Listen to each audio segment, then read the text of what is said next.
अध्यक्षा तारा आजी.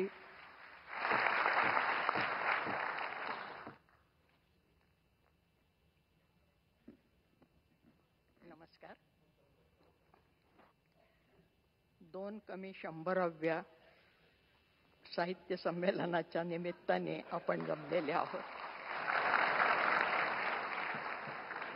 ही लोकभाषा आहे. 98व्या मराठी साहित्य संमेलनाच्या निमित्ताने आपण जमलो, ही अभिजात भाषा आहे. आणि आपण सगळी मंडळी या निरनिराळ्या बोलींच्या मधनच बोलत आलेले आहोत. आणि या सगळ्या बोलींचं संमेलन म्हणजे अखिल भारतीय मराठी साहित्य संमेलन आहे असं आपण म्हणू. या संमेलनाचं उद्घाटन सन्माननीय देशाचे पंतप्रधान करत आहेत. ही आमच्या दृष्टीने फार आनंदाची गोष्ट आहे.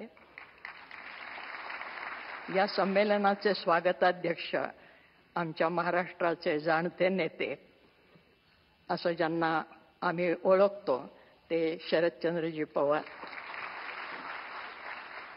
संमेलनातला आवर्जून उपस्थित राहिलेले महाराष्ट्राचे मुख्यमंत्री नागपूरहून खास आले, म्हणजे पुन्हा विदर्भातनं आले.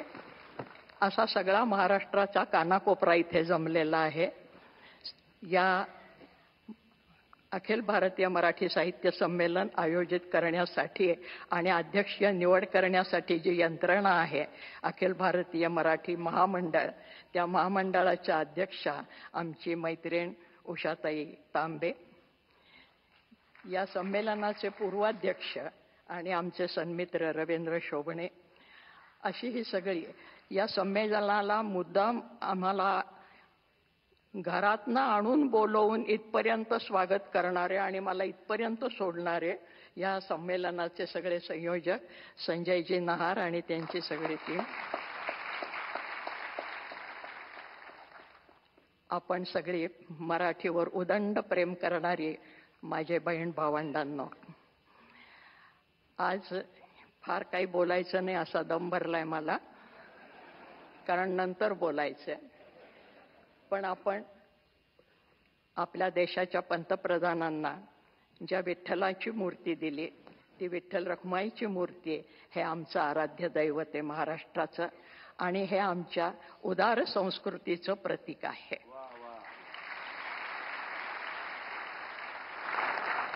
कारण हा विठ्ठल आला कुठून? कानडावो विठ्ठलू कर्नाटको. कर्नाटकातनं आला, महाराष्ट्रामध्ये स्थिर झाला आणि आजही वारीसाठी जी मंडळी येतात ती नुसती मराठी मंडळी नसतात. महाराष्ट्र, कर्नाटक, तेलंगणापासून ही सगळी मंडळी विठ्ठलाकडे येत असतात. हा विठ्ठल कसा आहे? मराठी माणसासारखा साधा आहे, कष्टकरी माणसासारखा. कांबळ खांदी वहाण पायी डोईस मुंडासे, श्यामल रंगी सान रूपते साधेपण भासे. आत्ताच आपण मूर्ती पाहिली. गोऱ्या रंगाची त्याला हौस नाही, सावळाच येतो. आणि सावळा नुसता नाही, काळा सावळा आहे. महाराष्ट्राला जो रंग आहे त्या रंगाचाही अभिमान आहे. असा हा विठ्ठल, तो सर्वांना सामावून घेणारा. त्याचे भक्त जर तुम्ही पाहिले तर सर्व जाती जमातीचे भक्त त्याच्या पायाशी जाणारे आहेत. त्याच्यात सर्व व्यवसाय करणारी मंडळी आहेत, सुतारे, लोहारे, चांभारे, गावकुसाबाहेरची मंडळी आहेत.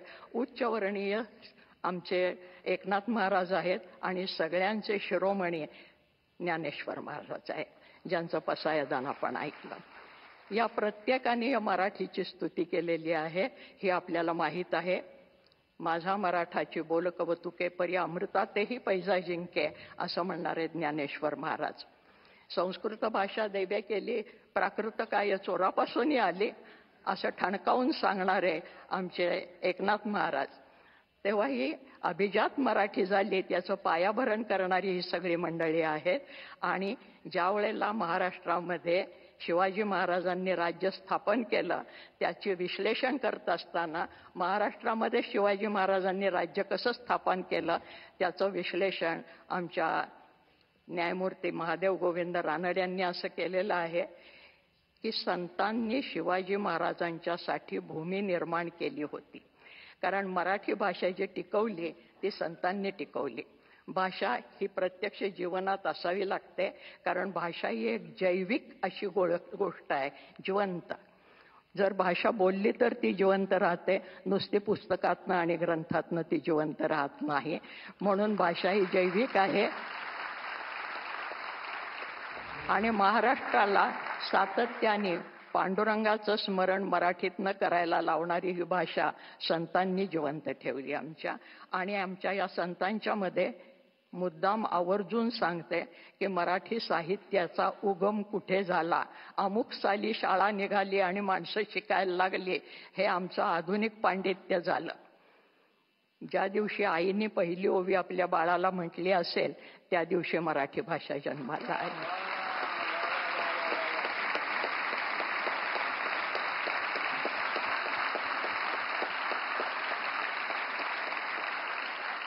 कांदा मुळा भाजी अवघी विठाबाई माझी, लसूण मिरची कोथिंबिरी अवघा झाला माझा हरी, असं म्हणणारा आमचा सावता माळी, त्यांनी ही भाषा जिवंत ठेवलेली आहे.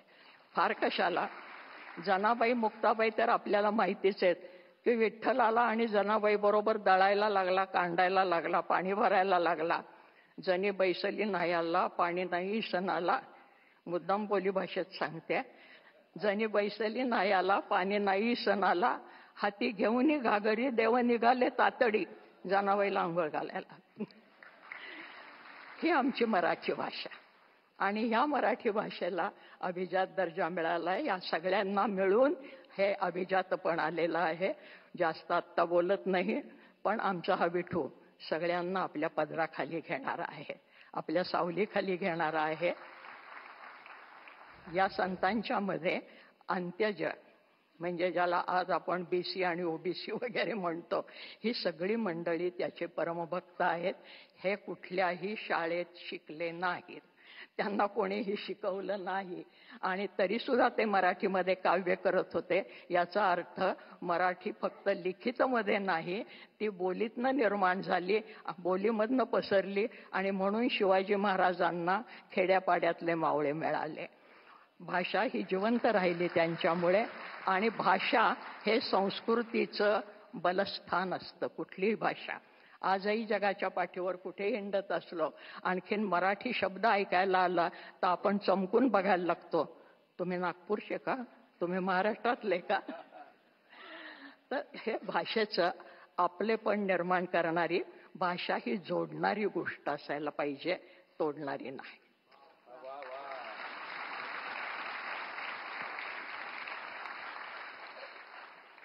पंतप्रधान महाशय हे महाराष्ट्राचं प्रतीक म्हणून आपल्याला दिलेलं आहे की ही भाषा जोडणारी आहे.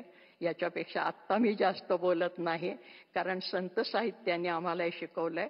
पण अंत्यज स्त्रिया सुद्धा आमच्या बोलत होत्या, आणि आज ज्याला आम्ही पुरोगामी म्हणतो आणि कोणी कोणी उपहासाने पुरोगामी म्हणतात, ते पुरोगामी काही म्हणू देत, पण खरोखरच आमचे संत हे पुरोगामी आहेत. त्याचे उदाहरणं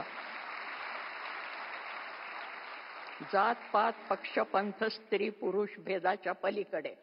त्यामुळे स्त्री अध्यक्ष झाली हा महत्वाचा मुद्दा नाही, गुणवत्ता हा महत्वाचा मुद्दा आहे.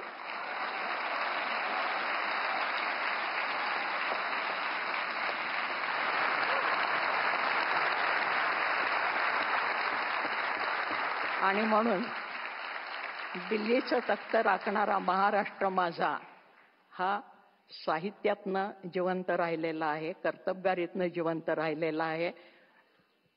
ज्या ठिकाणी संमेलन होतं आहे त्या ठिकाणी मराठी माणसांनी एकदा छावणी टाकलेली आहे. हा सगळा इतिहास आपल्याला माहिती आहे.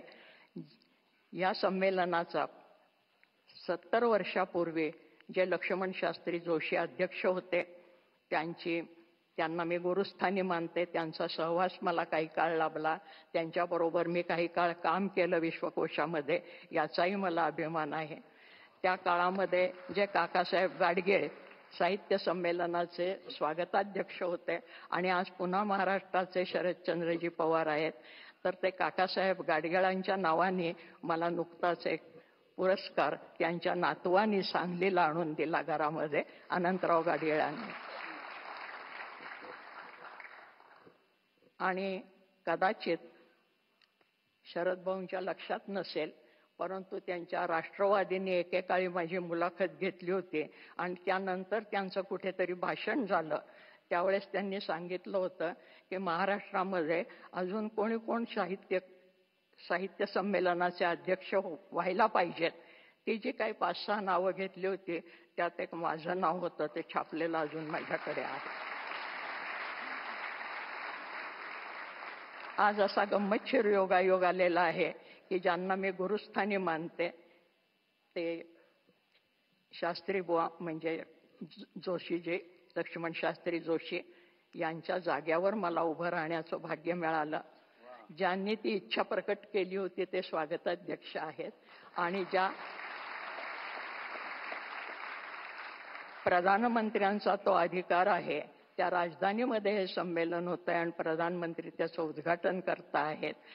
या सगळ्या अतिशय आनंदाच्या गोष्टी आहेत. हा आनंद आपण पुढचे 3 दिवस सगळ्यांच्या संगतीमध्ये घेणार आहोत आणि आपण एकमेकांचं मैत्र जोडून पुढे जाणार आहोत. कारण भूता परस्परे पडो मैत्र जीवांचे, हे ज्ञानेश्वर महाराजांनी सांगितलं.